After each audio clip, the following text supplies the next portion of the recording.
ओम श्री साईनाथाय नमः।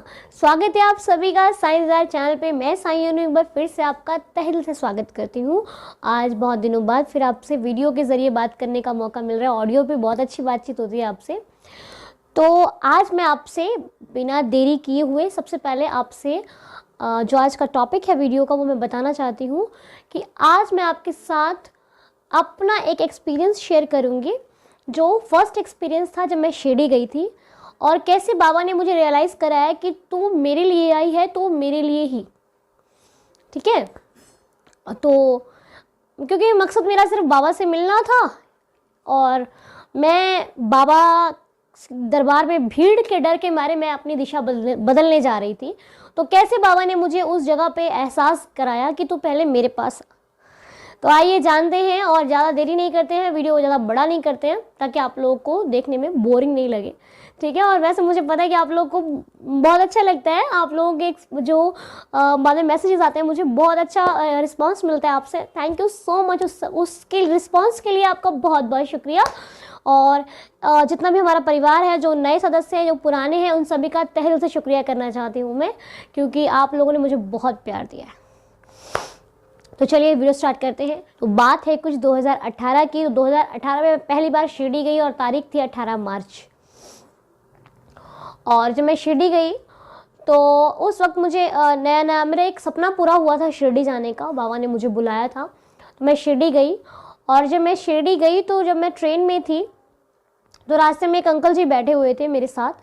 और वहाँ से मैं, वैसे ये तो सबको पता ही था कि शिरडी में बहुत भीड़, और उस टाइम ये कोई ऐसा लॉकडाउन का चक्कर भी नहीं था, बिल्कुल सब कुछ अच्छा था। तो जब मैं रास्ते में ट्रेन में बैठी हुई थी तो अंकल जी ने बोला कि अरे शिरडी दरबार में तो बहुत भीड़ होती है, आप लोग बहुत खुश नसीब है जो बाबा ने आपको बुला लिया। तो मेरे मन में एक चीज़ आ गई कि यार बहुत भीड़ होती है, मैं भीड़ में कैसे जाऊँगी, क्योंकि भीड़ में कभी हम इतनी भीड़ में मैंने कभी नहीं गई हूँ। तो मुझे डर लग गया कि मैं इतनी भीड़ में कैसे जाऊँगी। तो फिर वो बताने लगे कि आप शिरडी जाना तो शिंगणापुर के दर्शन भी करना, शनिदेव जी के दर्शन भी करना। तो हमने कहा ठीक है। तो उस दिन जिस दिन हम शिरडी पहुँचे थे उस दिन शनिवार पड़ रहा था। तो मेरे मन में क्या आया कि नहीं, पहले मैं बाबा के पास नहीं जाऊँगी, बाबा के पास इतनी भीड़ लगती है, मैं नहीं जाऊँगी, पहले मैं शनिदेव के दर्शन करूँगी। मेरे मन में ये धारणा बन गई कि मुझे शनिदेव शिंगणापुर जाना है दर्शन करने के लिए, मुझे बाबा के पास नहीं जाना है। तो जब मैं कोपरगांव उतरी, फिर वहाँ से मैं शिरडी गई, तो मैंने पूरा प्लान बना लिया था कि मैं शिरडी शनि शिंगणापुर जा रही हूँ। मैंने अपनी मम्मा को बोल दिया कि हम शनि शिंगणापुर जा रहे हैं।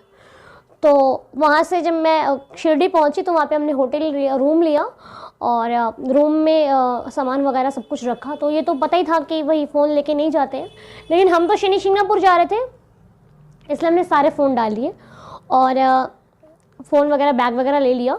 और मेरी आदत है कि मैं कहीं भी जाती हूँ तो अपने बैग में ऊदी की डिब्बी ज़रूर लेकर जाती हूँ। ऊदी मेरे पास होती ही होती है। ऊदी ऐसा कभी नहीं होता कि ऊदी मेरे पास ना हो। तो ऐसा कभी नहीं होता कि हमारे बैग में ऊदी ना हो। मेरे नहीं होती तो मेरी मम्मा की होती है, लेकिन ऊदी हम साथ ज़रूर रखते हैं, चाहे शिरडी ही क्यों ना जाए। तो ऊदी मेरे पास बैग में थी और हम लोग निकले। तो अब देखो बाबा की लीला।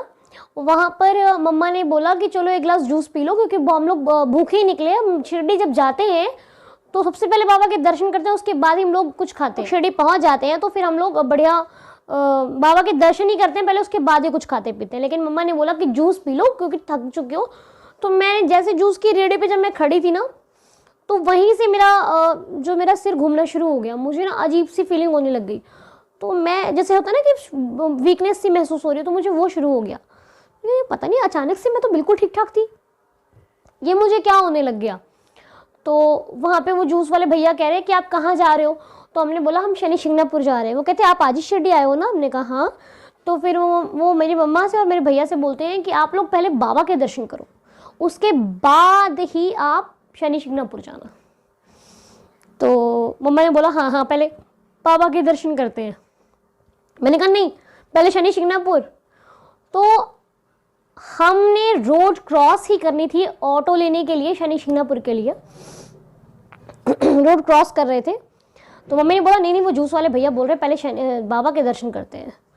तो मेरे मन में हुआ यार क्या ये लोग बाबा के दर्शन करने जा रहे हैं, पहले शनि शिंगणापुर चलते हैं। मम्मी ने बोला नहीं, वो भैया ने बोला है कि पहले हमको देवा के दर्शन करने, तो देवा के ही दर्शन करने। तो देवा के दर्शन के लिए हम लोग निकले अब मेरा मन बिल्कुल नहीं कर रहा था बाबा के दर्शन करने का। मैंने कहा इतनी भीड़ होगी, कौन जाएगा, मुझे भीड़ में नहीं जाना। तो अब रोड क्रॉस की। जब मैंने रोड क्रॉस, जब मैं बीचों बीच रोड के आ गई ना, उस वक्त मेरा पूरा शरीर मेरे आपे से बाहर था। मुझे कुछ दिखाई नहीं दे रहा था। मेरी आंखों के सामने बिल्कुल ब्लैक ब्लैक हो गया था। और ब्लैक होने के बाद क्या हुआ मुझे कुछ ध्यान नहीं है, याद नहीं है। उस वक्त मैंने बस इतना याद है मुझे, मैंने अपनी मम्मा को जोर से पकड़ा और मैं गिर गई थी वहीं पे। अब बाद में इन्होंने मुझे संभाला हो तो इनको पता है।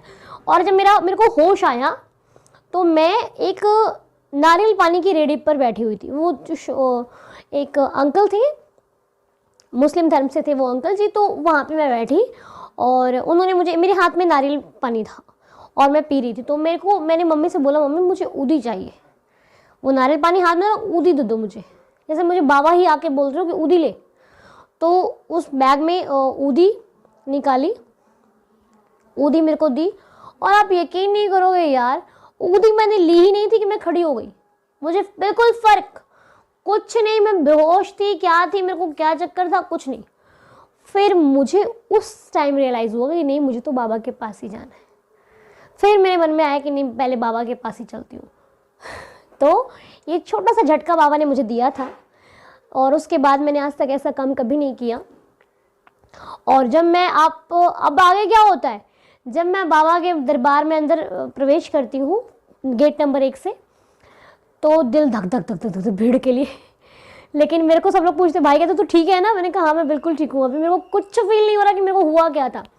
तो मैं जैसे गेट नंबर हॉल क्रॉस करती गई, तो फिर जब आप यकीन करोगे, जो दर्शन भक्तों को 4-5 या फिर 2-3 घंटों में होते हैं, मुझे सिर्फ गिनती के 15 मिनट में समाधि मंदिर के अंदर दर्शन। कोई वीआईपी पास नहीं लिया था मैंने, ऐसा कुछ भी नहीं था, नॉर्मल पास लिया था। मैंने कभी वीआईपी पास नहीं लिया शिरडी जाकर के, कभी नहीं लिया। बाबा के दरबार में लाइन लग के जाने में बहुत आनंद आता है। तो मैं वहाँ से जब देखा बाबा का दरबार, तो ओ माय गॉड, इतना सुंदर, और ऊपर से भीड़ ही नहीं बाबा के दरबार में। मैंने कहा वाह यार। उस दिन बाबा को मैंने अपना फ्रेंड बनाया, दोस्त बनाया। वैसे दोस्त तो पहले से, लेकिन उस दिन पक्के वाला रिश्ता हो गया दोस्ती का। और उस दिन से आज का दिन है, मैं इतने क्लोज हूँ बाबा के कि मुझे अभी कुछ खाते पीते उठते बैठते सिर्फ बाबा ही नज़र आते हैं। और जब मैं बाबा को, कई बार ऐसा होता है कि मेरे को खुशी खुशी में, कई बार ऐसा हुआ है मेरे साथ 2-3 बार, अब नहीं होता। मैं सोचा चलो मैं ये कर लेती हूँ। तो जैसे ही मैं कई बार बाबा को भूल गई और मैंने ऐसे खाना चाहा ना, तो वो पहला निवाला मुझे मेरे मुंह तक नहीं जाता, वो यहीं पे रुक जाता है। और फिर मुझे याद आता है कि मैंने बाबा को, ऐसा मेरे साथ पहले हो चुका है बहुत बार, अब नहीं होता क्योंकि अब मेरी आदत बन गई है। अब बाबा को साथ में लेकर रहना मेरी एक आदत है। अगर बाबा ना हो तो फिर मुझे प्रॉब्लम हो जाती है। तो इसलिए अब तो वो मेरी ज़िंदगी, मतलब लाइफ का एक बहुत बहुत बहुत कीमती पार्ट है, बहुत। तो वो आप लोग भी ऐसे कीजिए, बाबा को अपने साथ रखिए और धीरे धीरे वो आपके साथ खुद होना शुरू हो जाएंगे। ठीक है, लोगों की नहीं, अपने दिल की सुनो। कोई क्या करता है उससे मतलब नहीं रखना, अपनी भक्ति से मतलब रखो। बाबा को जिस तरह आप प्यार करोगे वही प्यार बाबा आपको देंगे। कोई दूसरा कैसे करता है उसको मतलब नहीं। वो तो लाख, उसके पास है तो वो चढ़ा रहा है भाई, उसके पास है तो वो कर रहा है। कई बार ऐसा भी होगा, लोग आपको डिमोटिवेट भी करेंगे कि अरे तुम ये नहीं करते, तुम वो नहीं करते। भैया हमारे पास जितना है हम उतना करते हैं, हम ढोंग नहीं करते हैं। ठीक है, हमें जितना मालिक ने बख्शा है उतना ही करते हैं, और उतना जितना वो देंगे उतना हम और करते जाएंगे। मांगना है अपने बाबा से मांगे कि बाबा मुझे दो तो मैं औरों को दूं।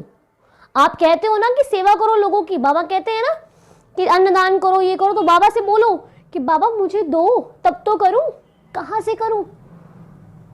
ये बाबा से बोलना है, दूसरों से नहीं बोलना। और जो कहता है ना, मैं भी आपको कहती हूँ कि आप करो, लेकिन मैं भी जानती हूँ कि कुछ लोगों की ऐसी मजबूरी हो जाती है, नहीं कर पाते।